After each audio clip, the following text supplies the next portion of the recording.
Man, first and foremost, I want to thank you. It's definitely an honor. I appreciate you coming on the platform. I was looking at your bio, man. You done put in some major work. You done worked with basically some of the greatest musicians on the planet. You know what I'm saying? And you equally contributed to, a lot of those records. But a lot of times, the producers, they don't get the flowers that they deserve. You know what I'm saying? You don't work with some icons, man. So I want to kind of talk about a little bit of that. We got a worldwide audience, man. I'm a world traveler. I've been to 70 countries. We got people tuning in from different parts of the world. They may not know, right? They might not know who you are. They might not recognize you. Let them know what your name is and definitely where you from. Well, first off, man, I appreciate you having me, King. It's an honor in itself when anyone, would have you on the platform to, share my story, share my journey in hopes that it inspires others, to chase and live their dreams, man. Shout out to everybody that's tuned in. It's the King Amadeus, a multi-platinum bad boy hitman producer, blessed to produce for over 100 artists. Just to name a few, J-Lo, Chris Brown, Trey Songz, Tiger, Jeezy, Fab, Keisha Cole, T.I., the long, long, long list, man. A lot of film scoring. Produced the ESPN First Take theme song. Worked with Spike, Burger King, BT, VH1, MTV. The list goes on and on. Also toured Trey Songz as his music director, tour drummer for the last 15, 16 years. So any show that you've seen where you've seen a live band backing him, I'm on stage rocking the drums there. Also have a residency, number one nightclub in Las Vegas, Dre's nightclub, every weekend every other weekend. Just came back actually yesterday.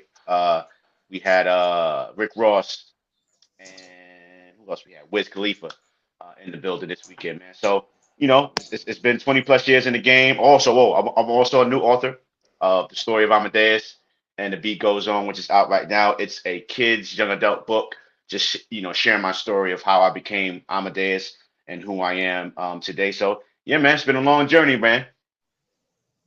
Man, that's phenomenal, man. You done rub shoulders with a lot of iconic people, man. Like I said before, those are your peers, so it's definitely an honor to have you on here. Now, I kind of want to take it back a little bit. Like, what were your, I guess, first musical influences early on?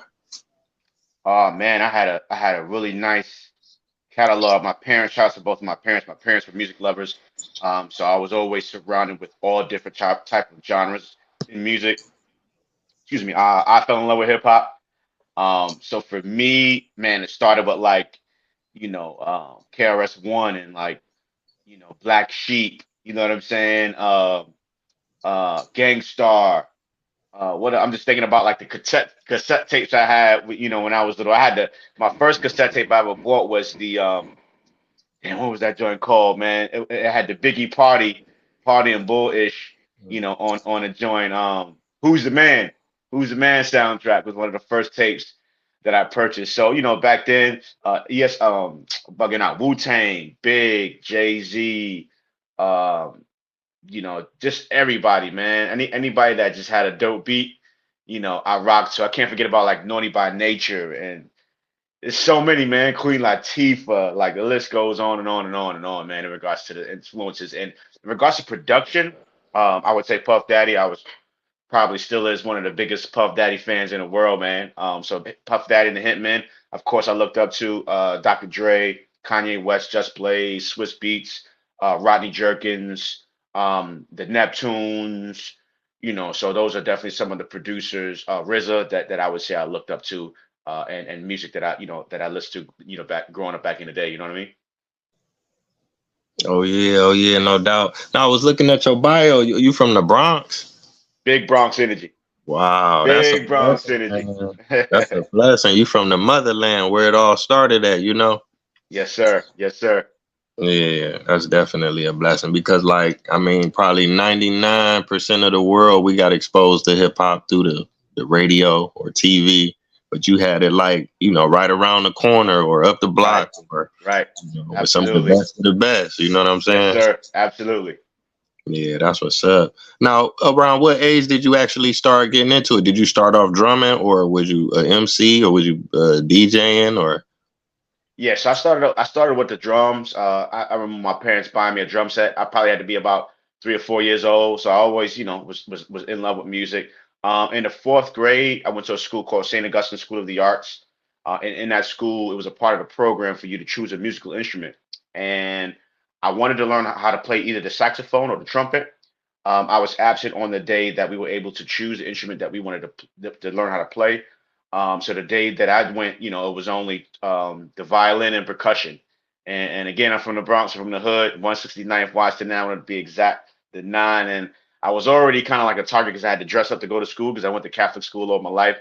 And then that natural street sense and smarts kind of kicked in, and I was like, okay, the last thing I want to do is be walking through the hood, dressed up with a violin case, and there's no disrespect to any of the musicians that's violinists out there. It's a beautiful instrument. I did name myself Amadeus, so I respect classical music and the violin. It just wasn't for me. I chose percussion. Didn't even know what it meant. Walked into the classroom and learned that it had everything to do with rhythm. So I would say in the fourth grade was when I picked up the drumsticks from an understanding sense of what it is, and fell in love with it immediately once I realized that I was a natural at that instrument. Man, that's what's up, man. The way it played out, man, by you being a producer. I mean, I guess it could have went either way, but I guess from the outside looking in, like, we want that drum, we want that knock, you know what I'm saying? So you done Right. mastered that, then the rest is just, you know what I'm saying? That's Yes, dope, sir. man. Yes, sir. Now I did flow, I did vibe with the whole artist thing. I wouldn't be me if I didn't be honest and transparent and share that with you on this amazing platform. I did kind of dibble and dabble in the artist thing. I swore I was a rapper. This crazy thing is my name was A Boogie. You know what I'm saying? Back then, and people had laughed and joked at me about it, like A Boogie, what the hell is that? What do you mean A Boogie? Like, there's so many different names you could choose, and I'm like, just kind of something that I connected with. And eventually, once I kind of like left the rap thing alone and tapped into more production, my partner at the time, my big brother Steve Suit White, was like, "Yo, he's throwing out different names," and he came across Amadeus, and I'm like, and I ain't gonna lie, I knew who Amadeus was. He was a classical composer. I actually saw the movie Amadeus, so we had a lot in common. But I just was like, I don't know. And then I really wasn't impressed or comfortable with it until I started hearing people call me Amadeus, right? So we started taking like label meetings and people started addressing me as Amadeus. And I kind of said, I was like, yo, this kind of got like a little ring to it, man. It's kind of dope. So I took on the name Amadeus. Definitely was one of the best decisions ever made. Very powerful composer, like I said, Wolfgang Mozart Amadeus. Later on down the line, I learned that it means loves God. Definitely, who I am as a God fearing man, and it just worked, man. It just worked.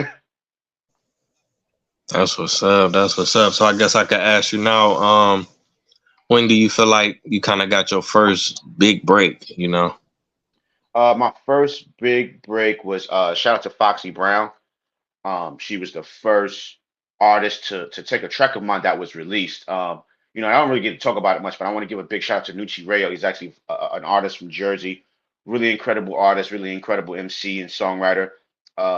We had a record. It was never released. So I don't get to talk about it much, but we had a record that we did for his album. And honestly, he was the first artist that purchased the track, used the track, but it was just never released. So I just wanted to take time, and I never really get to talk about it. So I'm glad that we're here and I'm mentioning it today. So shout out to Nucci Rayo. He was signed to MCA, really dope artist. Met a lot of great people that night. But as far as releases, my first release was definitely Foxy Brown. It was the title song to both the movie and soundtrack, Cradle to the Grave. So rest in peace, DMX.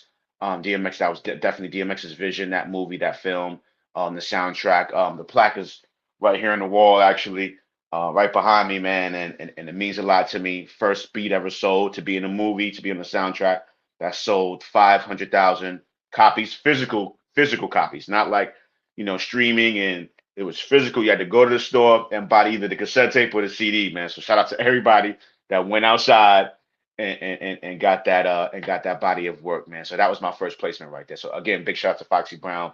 Big shout out, rest in peace to the legend DMX. Oh yeah, rest in peace to DMX for sure. Shout out to Foxy, man. I see you plaqued up. You got a couple plaques Man, back there. yes, sir. That's one wall too. I got some here, some back there, some up there. There's joints that's on the floor. I got to ran out of wall space, and it's a blessing. There's plaques that I haven't even ordered yet because of the fact that I've ran out of wall space. So It's been a Uh, dope journey, man. It's been a dope journey. It's a blessing, to be, a little kid one day and just hoping and dreaming that one day these would hang up on my wall and fit and believing in myself that I can make it happen and knowing that I had the gifts and the talents that God gave me to make it work. And, it's motivation to me, man. So, 'cause sometimes you can be in something for such a long time, me plus 20 plus years, and sometimes you can doubt yourself. Sometimes you can stop believing that you're that talent and that you're that person and that you did all of these amazing things because life happens. Things move on. Other people, have their moment. Other people have their time to shine. And I'm just grateful to still be in the game, still be a part of the business, still be relevant as a musician and as a producer. So, I wake up in the morning and I look at these, man. I look at these every day and just kind of take in the moment and take in, what projects and albums I've blessed to be a part of. Like you said, legends and icons I've blessed to be able to work with musically. And it's a dream come true, my brother.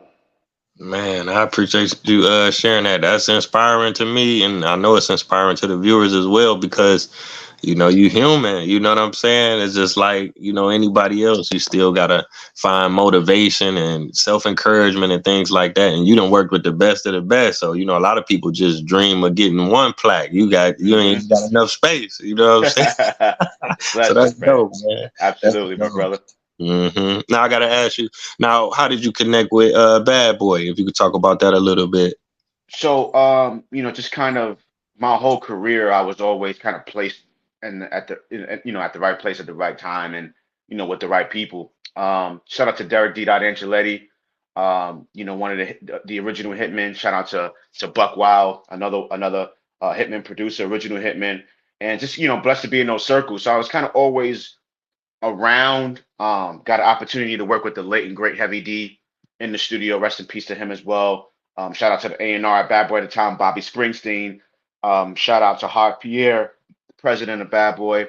Shout out to Conrad DeMonchi. So I was always in the mix. Always had different various opportunities, to be seen and heard by Puff and everybody else that worked at the label. But I got to give a really big shout out to Sherry Dennis, really dope artist, signed to Bad Boy. It was the record that we did, Waiting, a record that I produced for her called Waiting, that everyone at the label loved. She loved, Puff loved.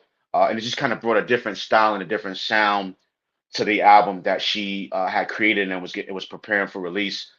So to me, that record was the reason and kind of got, Puff's antennas up in regards to like who did that? Well, I was Amadeus. Then other opportunities came about. And the next thing you know, man, is the opportunity was on the table for me to become a bad boy hitman.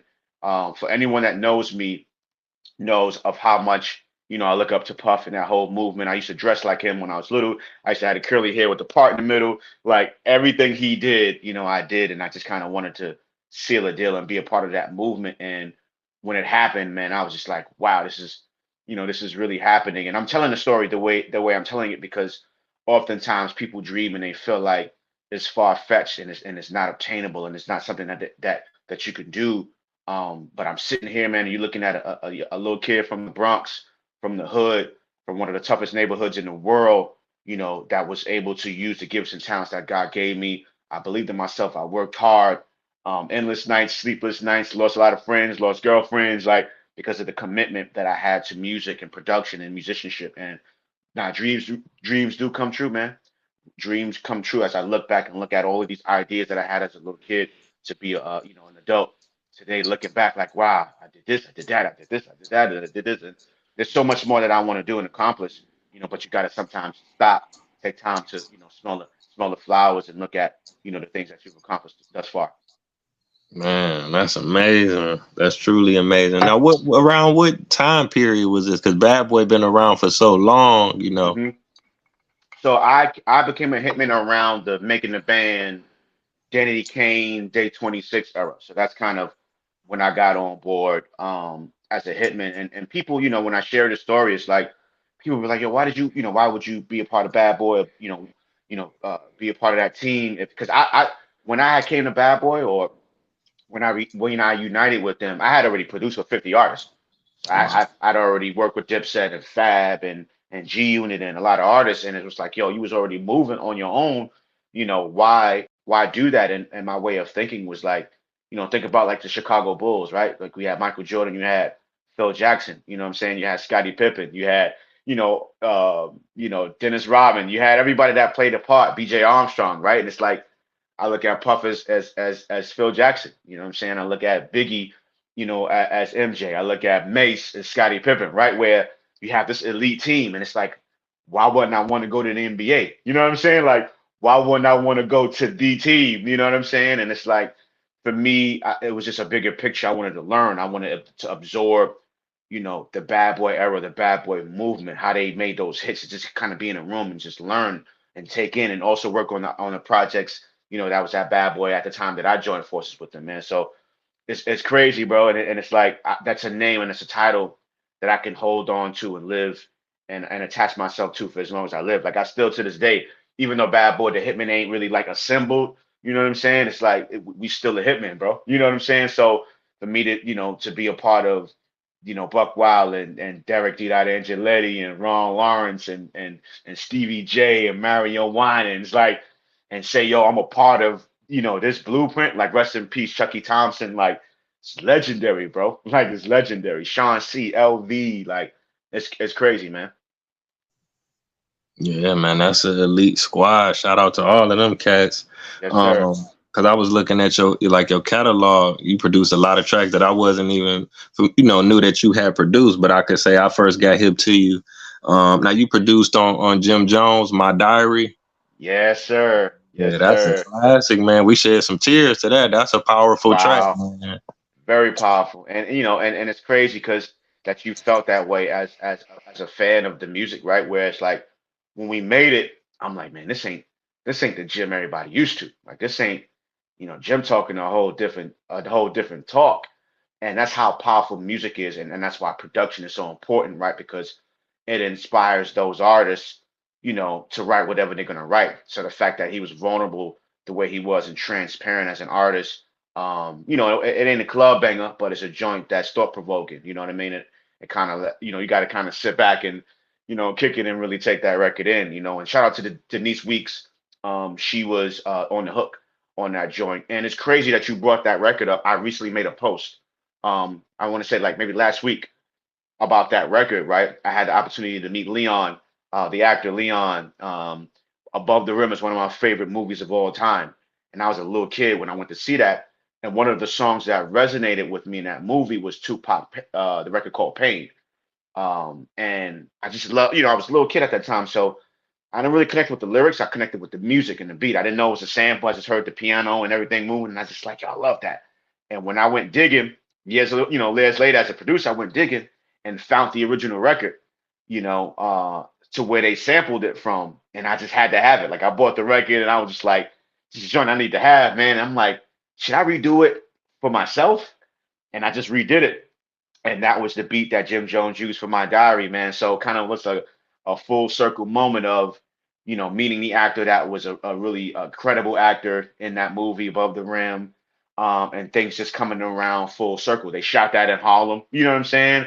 The whole was really based in Harlem. For Jim Jones to be from Harlem, for him to pick that track, it's just, and I don't even know if he knows like the significance of the sample and like where I got it from and just the history of it. So I created a post. So the fact that that's one of your favorite records, man, is really dope and it says a lot.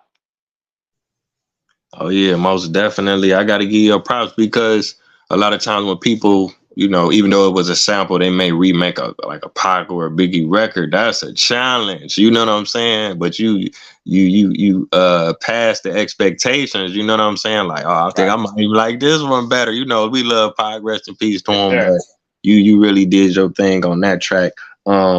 Let me see. I wanted to ask you about this. Now you done worked with over like 100 different artists. You work with, like you say, Puffy. You worked with Talib Kweli, Chris Brown, J Lo. Can you recall like maybe did you have like a studio session, that a memorable studio with any artist? You know what I'm saying? Because it's like the more we get into the future, it's less studio sessions like that because people email or the artist may be in Hmm. another city or a state or you know what I'm saying. Right. Honestly, I think, and it's crazy. Like when we made that My Diary, like that was a legendary night because for me, I'm a church boy, man. I'm a church boy at heart. Like, I grew up in the hood, but I couldn't really go outside. I couldn't really hang out. It was like I was really covered and protected. You know what I'm saying? So I remember walking into that studio session. I want to feel like it was at Right Track on 49th Street, off Broadway. And I remember walking in, and there was like 1,000 dudes in there. It was weed smoke everywhere. It was bottles everywhere, and I was by myself, and I didn't feel no way. Like I wasn't nervous. I knew I was there to do a job, and I think the song was already recorded. I think we were mixing. I think we were mixing the record, and it was just a really dope session where I'm surrounded by, like, I'm sure about some of the most realest goons in the world, with Jim, and we in there talk about my diary. You know what I'm saying? Like, it was just a really surreal moment. I can remember that. The Foxy joint was crazy too, because when I went to see Foxy in the studio, like that was my first time like going and actually playing beats at a studio, like, you know what I'm saying? So I think that was a surreal moment to walk into the studio to see an artist that I'm a real fan of, that's excited about my music and the beats that I made in my living room, literally. You know what I'm saying? So I think that was a life-changing session where I played beats, and she picked out what she loved, and I was like, yo, I'm a holla. You know what I'm saying? And the next day I get a phone call about the Cradle to the Grave. And so those are definitely memorable sessions. And like you said, and I love that you said that, a lot of the records that I produced, bro, I wasn't even in the room for. A lot of artists recorded, when Pro Tools dropped, I just think that kind of changed the game for everybody in a good way, and in a not so good way, right? In a good way, because you could just do anything, so like it's like, sky's the limit, right? And then I think from a con standpoint, it just took away that gathering of the artists and the producers being in the same room and just kind of working and building together. That's when demos started happening, when an artist would take a beat and see how they sound on it, versus taking a beat, paying for it, going to the studio, making it work. So a lot of cats was, not wanting to pay because they want to see if it works, if they sound good on it, if they can write a record. So it was, a lot of pros and cons, when it came to that. But a lot, like I said, a lot of this, like Chris Brown, I've never been to the studio with Chris Brown, and we out of everybody that I worked with, production wise, I'd say he probably is the artist that I made the most records with. We did, I want to say, 8 on Heartbreak on the Full Moon album. I had 1 on Indigo album. I had a joint on the album with him and Tyga. Bunch of mixtape joints, a bunch of joints that he leaked. He wrote the J Lo record, Same Girl, that we produced. He wrote the Justin Bieber record, Christmas Eve. So we got a lot of work together. And yo, I've never been in the lab with Chris Brown ever in life. And I'm not saying that's a good thing, but at the end of the day, if it ain't broke, don't fix it, because we're making hits. But imagine us being in the room together, and creating together. So, and I know I'm talking a lot, but I'm just kind of like thinking about these scenarios because I don't get asked this question a lot. So I love that you went here. Another dope session was me and Trey Songz. It was, I'll never forget it. It was in New York. It was a snowstorm. We was in rehearsal, band rehearsal, because we had a show in Connecticut for Valentine's Day, and he had just got back from LA, and we was rehearsing. He was like, "Yo, you want to go to the studio with me tonight? I got the studio book. Let's just go in and see what we can come up with, and then you could just stay with me, in the city instead of going back home because I live far, and because we had rehearsal the next day." Yo, we went into the lab that night, bro. No kidding. Like, I think in 2 days we had like 7 songs. Um, and just to kind of see Trey's process, and we worked together on the stage, as his music director and drummer. So from the performance standpoint, we're locked in. So, but for me to see him in the lab and just to see his fluentness on the Pro Tools, he records himself, like kicks the engineers out, does everything on his own, slides his vocals. Like, it's the craziest thing I've ever witnessed, bro. It's from an artist standpoint. And like I said, we made about 6 or 7 songs, and them joints was nuts. So that was definitely a memorable. I remember, I think we stopped at like 7 in the morning, had rehearsal at like 12. Like, it was crazy. Wow, man, big shout out to Trey. Now I had wanted to ask you about him because you said you was his drummer. I had looked online and it said y'all do a tour in Africa or something like that? Yeah, we've been to Africa a Yeah. few times, man. We've been to and he's how I was able to go to Africa, touring with Trey. We played Namibia out there. We played Ghana. We played Angola. We played Johannesburg. We played Durban. I think we did a few more, man. And but bro, one of the most amazing things in the world to be able to travel, to the motherland, man. And I ain't gonna lie, I was very ignorant. I thought Africa was like a place where you land and you just kind of land in the middle of the jungle and animals are everywhere and running around. And it's like, nah, bro, you land like they got buildings just us like us. They got Benzes, they got, you know, the BMWs, they got Jordans, like they just as fly as us, depending on where you go. You know what I'm saying? So it's kind of a blessing to see that side, but then also to see the challenge and the hardship, right? Of, driving to do a show an hour away in another city, and you seeing like little kids on the road, like literally drinking water, from a puddle on the side of the street, bro. And I never forget that. And ever since, like seeing that and witnessing it, like, kind of face to face, it's like, I don't. it's hard for me to waste food and waste anything. So if I don't eat something, like, oh no, we're definitely taking it home. Like I'm the to go master.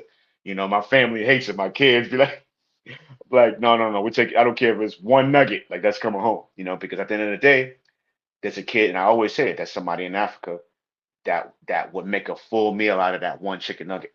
And it sounds crazy, but it's the truth. You know what I'm saying? So definitely a blessing to be able to go over there and perform and put on for our people. And just even if it's for an hour or two, I think we performed for like 2 hours at one of the cities in Africa. We did it with smiles on our faces. We put our all into it, just knowing that for those 2 hours, we can just be putting smiles on people's faces and not allowing them to think about the fact that they might go home to something crazy or might just be on the side of the road, living and sleeping to go home to no food, nothing to drink, showering in the rain. You just never know. So definitely it was a great blessing and a humbling experiences to be able to travel, to Africa. Oh yeah, no doubt. Cause I've been to like 70 countries, but I've been to like 15 African countries, and it's a life changing experience. Cause man, my first time I went there, I went in like 2013, so Okay. I would Google different things. I went to Cape Town, so it was always like a bunch of negative stuff popping up. You know how they do it. But then when I got there, man, I seen the women, I seen these malls and Bentleys and BMWs. I was like, what? I couldn't believe it, but like you say, it's another side to it where it makes you appreciate things. But I Absolutely. think everybody should at least visit. You know what I'm saying? Big facts, King. Big facts.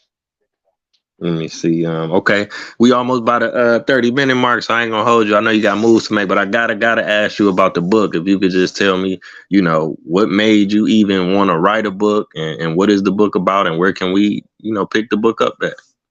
Absolutely. I'm always the worst because I'll be sitting here, doing these interviews and the book be all the way over there instead of like having the actual copy, what I'm saying, of it. So like after I finish saying, I'm gonna go run and get it so I can show the people. But it's called The Story of Amadeus and the beat goes on.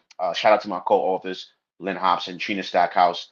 Couldn't have done it without those two amazing writers and queens.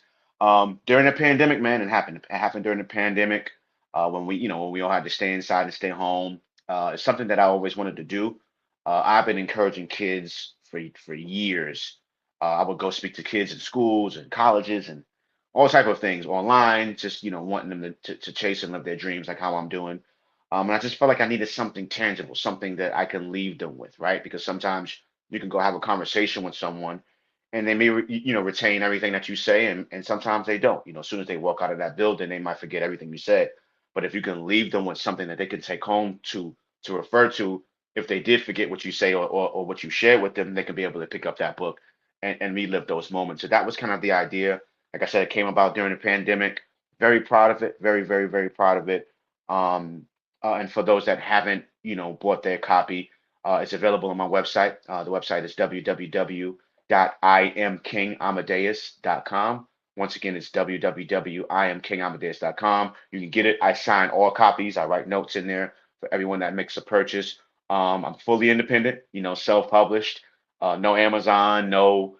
You got to come to me. You got to come to me, man. And people always ask you why you ain't on there, and you know, they take fees, man. They take fees, man. I want all the money. I want all the money within myself and with my co-authors, and so you got to come to me directly, to get that book. And maybe later on in life I'll change and throw it on Amazon and get it in the bookstores, man. But I just want to be independent as possible.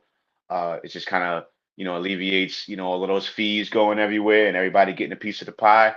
I want it all come to me, man. So if you're interested in getting a book, it's called The Story of Amadeus and the Beat Goes On, written by myself, Lynn Hobson, Trina Stackhouse, available on my website, www.iamkingamadeus.com. And thank you for bringing up the book, and allowing me this opportunity to share with everybody that's tuned in. Yeah, man, that's amazing. I'm gonna have to check you out. And I appreciate you Sure. sharing that game as far as like you say, doing it independent.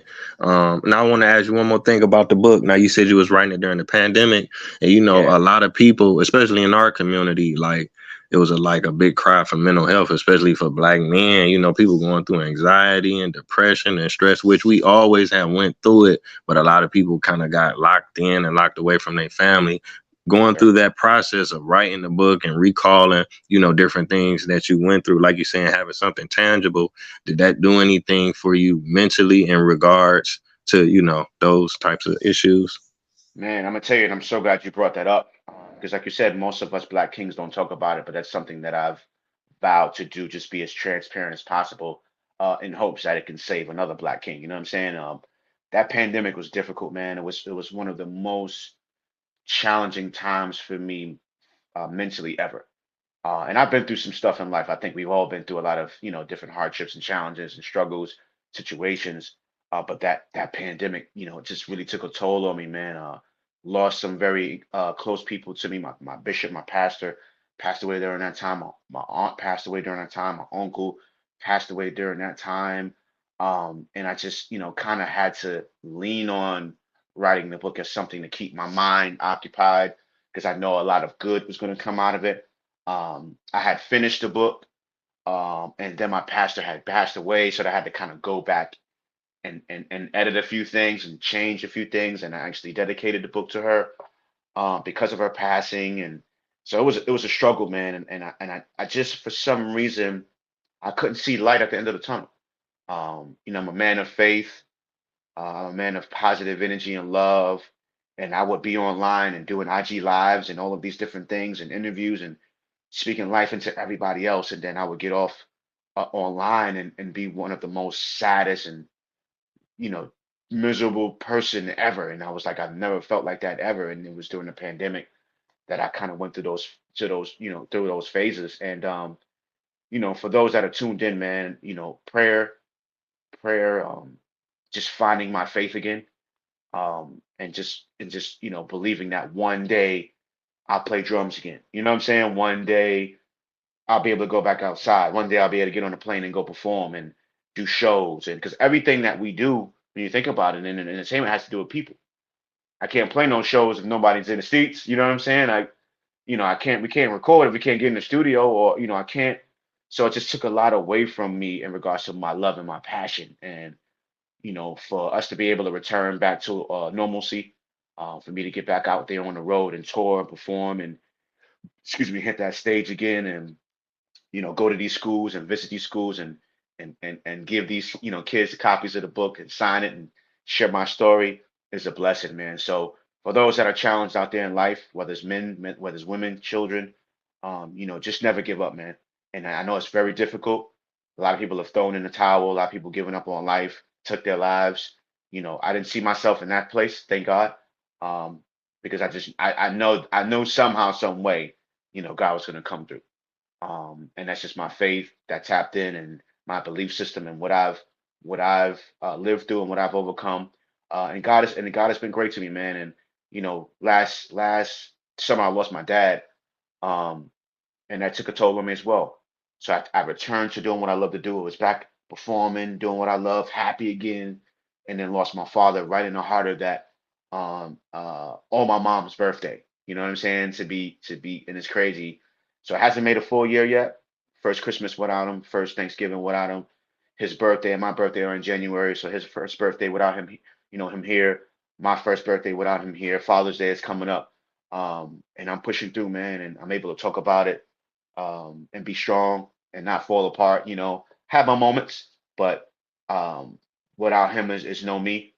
And speaking at his funeral, and I know I'm going longer than expected, but I just want to be a blessing. Um, Speaking at his funeral, one of the things that I said was the legacy continues, right? Where I think about all of the things that he's taught me, all of the sacrifices that he's made for me to be where I'm at today, how I look like him, how I sound like him, how I walk like him, and all of these different things. And even though he's not here in the physical form, I see his face. I see his face. I see situations that come together. I see doors that are opened that I was never able to walk through or to get open.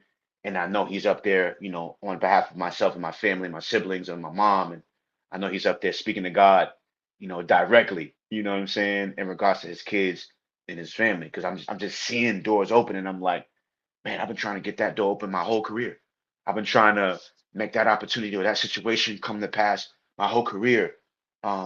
And then when my dad, you know, becomes our guardian angel, now I'm seeing these things happen, man. So, you know, it's tough. It's life can be tough. Life can be a struggle, but there's a lot of beauty in it, you know, and there's a lot of beauty with even within the hardships um, that we endure in life, man. So I just want to speak life to everybody that's tuned in. I want to speak life to you, my brother. It's outlets like this and it's conversations like this that you've created that allow others that are tuned in all around the world to be inspired, to be motivated, to be empowered, you know, to not give up because we all go through it. I don't care how much money you got. I don't care how successful you are. I remember walking around during the pandemic, looking at all these plaques in the wall and crying and saying, "Yo, I can't feed my family with nothing on this wall. Like they can't eat these plaques." You know what I'm saying? So I gotta hustle. I gotta work. I gotta do what I need to do to provide for me and mine. You know what I'm saying? So don't get caught up in the limelight and with all of the glamour and what entertainment business is. There's people that's rich as heck that can't smile.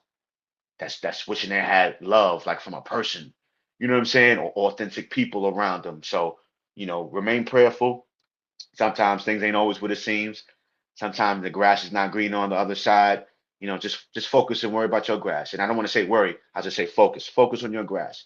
Make sure that you're watering your grass and watering yourself and sowing seed that could sprout to something beautiful within yourself and with your foundation, you know. So thank you, King, for even bringing that up and allowing this conversation to go in this direction because the music is cool, the accolades is cool, you know. But one thing I've always said, not always, at this moment in life, you know, people would say, "Well, Amadeus, what do you want to be known for?" And it's like, I don't really want to be known for the music because music comes and goes, right? There's legends that's overlooked, that's disrespected, that's not even valued anymore musically because of the younger generation and people focusing on what's in front of them versus what used to be. So to get the music, like the music will always go on, and I love it, and that's cool.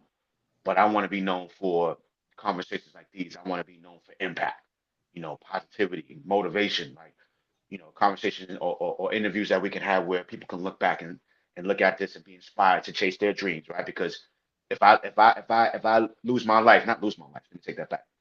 If God decides to take me home any day, right? You know, what's left? Like what's there that continue my legacy, right? Besides my kids, besides my family, is these conversations. The music is going to play, but it's these conversations that people can look at and take the information that they got from this conversation and apply it to their own lives and go after theirs. You know what I'm saying? To be able to say, you know, man, I heard this conversation that Amadeus had, you know, in his interview, man, and he said this and this and this, and I listened to him and I applied myself and it really blessed me. And I'm the president of BET now because of that. You know, I done made it to the NFL because of that. I'm a doctor. I'm a lawyer. Like I opened up my own charter school. Like, you know what I'm saying? I opened up my own business. I'm the highest, the number one clothing brand in the world based off of me listening to conversations that you two kings had that inspired me to be great. So that's where I'm at, man. And that's what I want to be known for. Man, you blew me away, man. That's truly powerful, man. That's inspiring, and I gotta give you your flowers again, man. Keep doing what you're Brother, doing. You know, not only inspiring people through the music, but just living your life and being an example. You know what I'm saying, for the people who still trying to chase their dreams, and you still trying to chase yours because you got a absolutely. long way ahead of you. You know what I'm Yes, saying? sir. Yes, sir.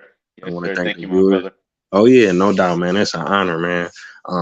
I want to thank the viewers, you know, for tuning in. It's been a phenomenal episode of Taye Speaks. So until next time, family, peace. Blessings. My brother, salute, King. All right, King.